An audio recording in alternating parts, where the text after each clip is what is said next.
कौन है चैतन्य महाप्रभु? क्या है उनका जीवन चरित्र? बात करेंगे इस वीडियो में, तो आइए शुरू करते हैं। हरि बोल हरि बोल हरि बोल हरि बोल। चैतन्य महाप्रभु राधा और कृष्ण के मिश्रित अवतार थे और वो काफ़ी सुंदर और गौर वर्ण के थे। दरअसल कृष्ण के वृंदावन से मथुरा जाने के बाद राधा ने उनसे प्रेम में वियोग सहा और वो वियोग इतना कष्टमय था कि वो वर्णन नहीं किया जा सकता। और उस वियोग के अंदर जब राधा ने कृष्ण से कहा कि तुम हमारी पीड़ा को समझते नहीं हो कि श्याम सुंदर, कभी आप हमारी पीड़ा को महसूस करके देखो, तब कृष्ण ने राधा से कहा था कि वो कलयुग में अवतार लेंगे जिसमें शरीर उनका राधा का होगा और आत्मा कृष्ण की, और वो वही वियोग महसूस करेंगे जो राधा ने करा।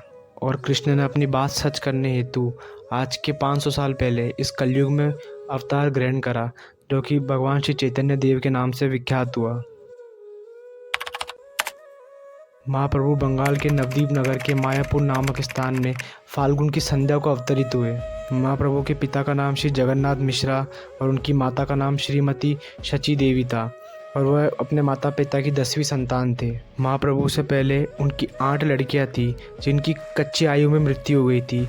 उनके बाद उनके 2 लड़के हुए, जिनमें से पहले का नाम श्री विश्वरूप रखा गया और दूसरे का नाम श्री विशंबर, और महाप्रभु श्री विशंबर के नाम से विख्यात हुए।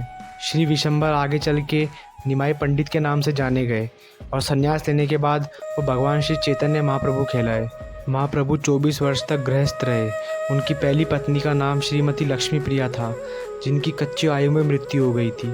फिर उनके माता के अनुग्रह करने पर महाप्रभु ने दूसरा ब्याह किया, जिनका नाम श्रीमती विष्णु प्रिया देवी था, जिन्हें आजीवन अपने स्वामी का वियोग सहना पड़ा क्योंकि महाप्रभु ने 24 वर्ष की आयु में ही संन्यास ग्रहण कर लिया था। तब श्रीमती विष्णु प्रिया देवी मुश्किल से 16 वर्ष की थी।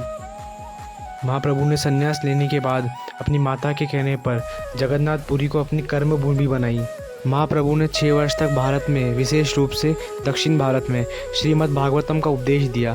न केवल श्रीमद् भागवतम का, बल्कि भगवद गीता का भी बड़ी जोरों शोरों से प्रचार प्रसार किया और भगवद गीता को खूब आगे बढ़ाया।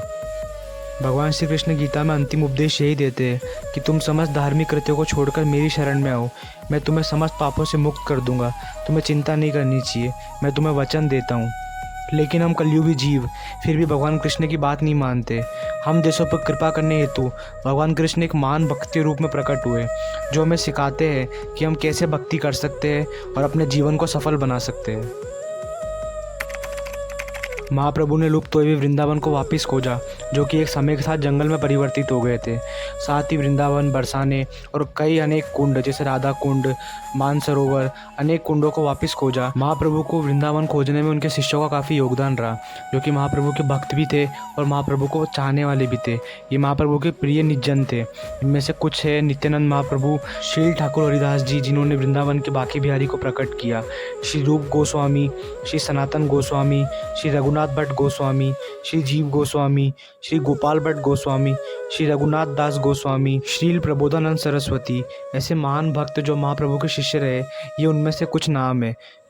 महाप्रभु के प्रेम की इतनी गाढ़ अवस्था थी कि महाप्रभु कृष्ण प्रेम में हा कृष्ण, हा श्याम सुंदर, आप कब मुझे मिलोगे, कब मैं आपका साक्षात्कार करूँगा, कब मैं आपसे दोस्ती करूँगा, कब आप मेरे सामने होगे, कब मैं आपसे प्रेम करूँगा, ये कहते कहते निरंतर रोते रहते। उनकी आंखों से निरंतर अश्रु बहा करते थे। महाप्रभु के 18 वर्ष तक कृष्ण की याद में निरंतर अश्रु चलते ही रहे। ये प्रेम की बड़ी गाढ़ स्थिति है।